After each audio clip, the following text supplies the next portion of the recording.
Hi, folks. This is Dr. Emily Shining with American Resiliency.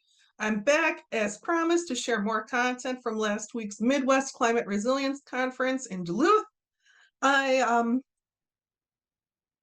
know, guys. I thought that I was going to be able to tell you like a fun, normal story to make up for Monday's video, which is a super disturbing story. But it turns out that it's another super disturbing story. So I had heard about this program that I thought was really perfect for us, like tailor-made for the kind of people who are contributing to this channel, tailor-made for our community. It's a program to help with assisted migration around Superior National Forest. So if you watched Monday's video, I talked about how disturbing it was, the extremely poor forest health around the North Shore. So this assisted migration project impacting the Superior National Forest, this would be a way to hopefully continue to grow forest health by moving species in from climate analogs that'll allow for a healthy, diverse forest ecosystem through the changing climate. I went to this presentation. It was talking about paid opportunities for people to collect seed from the climate analog, which, if you're interested, it's that sort of sweet spot in Indiana that I highlight in the Indiana 2050 forecast video, where there's pretty good stability in that part of Indiana that has that hardwoods band. They want to collect seed from there and move it up to Superior National Forest. So there were paid opportunities for collecting seed, and there were paid opportunities for like fostering and caring for tree seedlings, which, like, if you've ever wanted to have the feel goodness of a foster opportunity but not have to clean up any poop, this seemed to me like just a wonderful opportunity, right? Like, I would be all over taking care of like 100 baby trees ready for this assisted migration plan, right? I would love to use some of my landscape for that. But then I started looking into this situation, and let me show you. These were publications that were referenced in this presentation, and this award was being used to fund these paid opportunities. So I was like, okay, I took my notes. I'm certain, because I have photographs, that these publications were the exact titles, exact dates of publication. I mean, I have pictures of the frontispieces of these publications. As I was getting ready to shoot this content today, I was like, let's find this. Let's get some like cool detailed information. They had really nice figures in the presentation about the climate analog process. I was like, I want to model more climate analogs. Then things got really weird. So all publications from the US Forest Service are government publications. They should all be freely available. But I couldn't find these publications. And after I searched a few times, you can see it stopped working for me. It was like USDA.gov's down, maybe. I don't know, guys. So I was like, weird. I don't think that I crashed USDA.gov by searching for a few times. So I tried searching incognito, and then it opens up fine. But I can't get it to actually return stuff. You know, I didn't search for that exact title. I was just like, let's see what happens if we search for Superior National Forest. And it dumps out a lot of sort of related reports, but not that report. And not, let me show you this, which I also had to go to incognito to get it to come up. Like, the USDA website is not accepting requests from my normal Google profile right now. Which this 2022 publication about developing these publications. So these 2023 publications are how to actually implement the assisted migration plan. This 2022 publication is about developing the plan. So we have documentation that they were developing the plan, but not of the plan, which was supposed to be published already in September, and the implementation guide, which was published even earlier this year, where it definitely should have been indexed by now. So that's weird. And then looking for evidence of this grant, looking for evidence of this $4.9 million USDA grant that's supposed to help actually power the tremendous labor of getting out all those seedlings, right? To engage in this assisted migration plan. I couldn't find any documentation on that either. And people usually are like very excited about getting giant grants, right? This is the closest thing that I could find was this couple of years ago page where they're talking about that they're going to do it, or they're talking about some piloting projects. It's nice documentation. And they're working on this like climate smart seedling concept. But then there's a hole. There's a hole in the publication record in the documentation that they've actually begun implementation. And I was digging around a little bit. I was trying to find any evidence of this 2023 progress from planning to execution. And this also does not bridge that gap, but it's an article from Scientific American talking about the exploration of the concepts, talking about the planning stage of the concepts, and the fact that Scientific American couldn't get callbacks on this topic.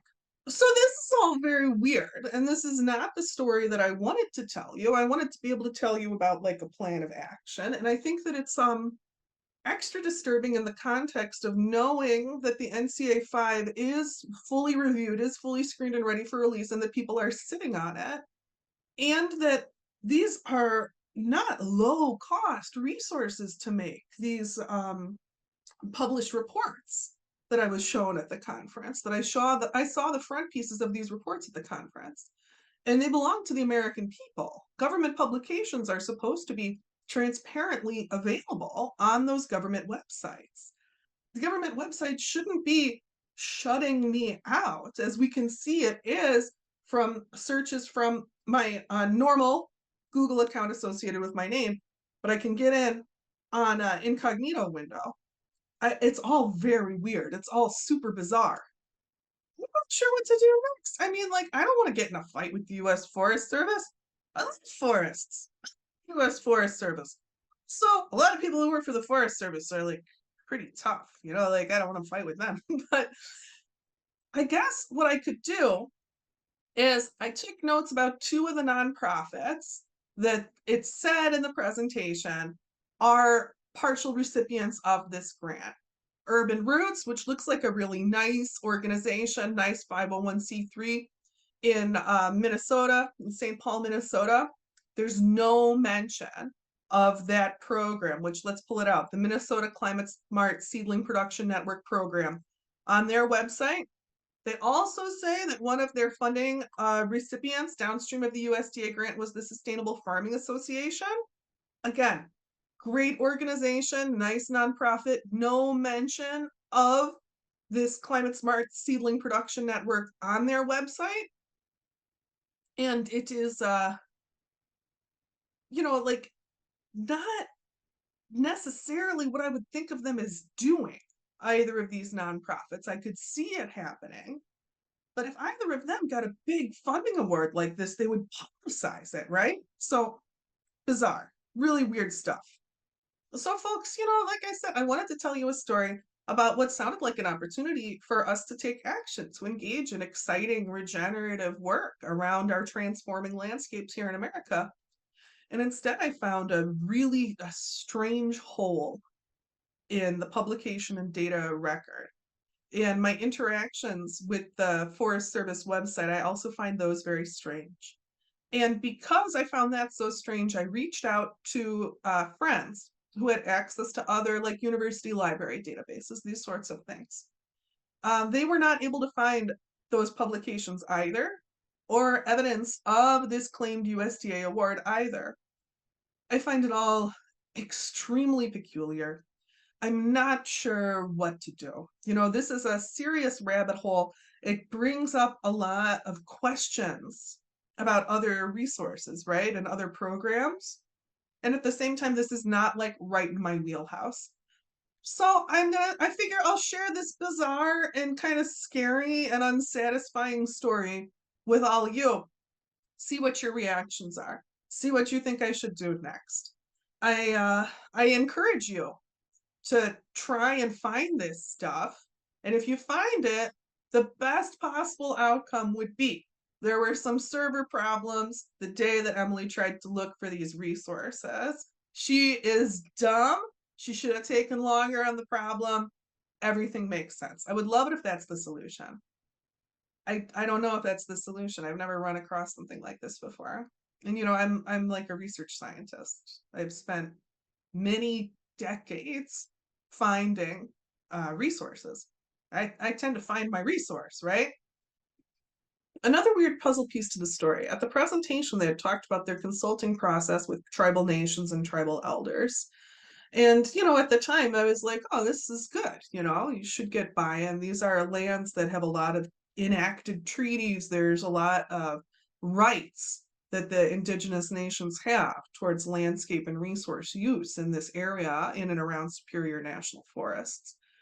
But as I was thinking backward after my suspicions were raised, I was like, oh, there's a weird lack of names in that presentation, weird lack of names of tribes and bands related to who was consulted. And I reached out to a couple of my contacts who are indigenous in that area. The knowledge that, of course, not everyone is going to know everyone, right? And they agreed that it's weird that if you actually did this process, you'd probably name some names, right? You might have some photographs. None of that was present. And they don't have any word on the street that any of that consultation actually happened either. So I don't know what is going on. This is an extremely bizarre situation. I thought I was going to get to do a normal thing here. I don't know, guys. So this is a super weird situation. I really don't know, guys. Tell me what you think.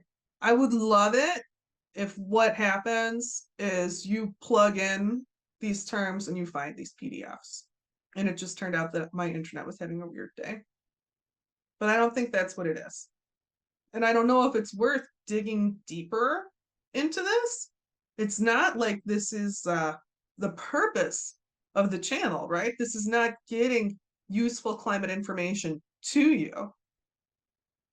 It's pulling back big layers of concern and doubt around federal transparency. But I want to hear from you. I want to hear what you think I should do here, because I'm really quite creeped out about the whole thing. Thanks for listening. Thanks everyone for helping me think about this super weird situation. I want to thank everyone who gives.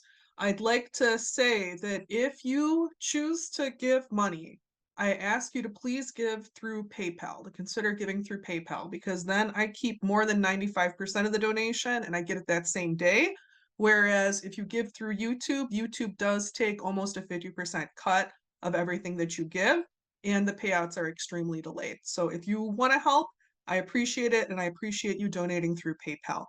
I want to make everybody aware of the upcoming community chat. We've got community chat on the 19th. We're going to be focusing on resilience stories and advice for what we're actually doing on the ground to get ready. And thank you so much, everyone who contributes, who donates, who volunteers, who help gets the word out on this channel. And thanks for being here for me to talk to about this completely bizarre situation. I'm super disturbed, and like I said in the video, I really hope that what'll happen is, turns out things were just weird for a day, and I got excited about nothing. Hopefully you can be the person who can tell me, Emily, you were dumb. Thanks, folks. Talk to you again soon.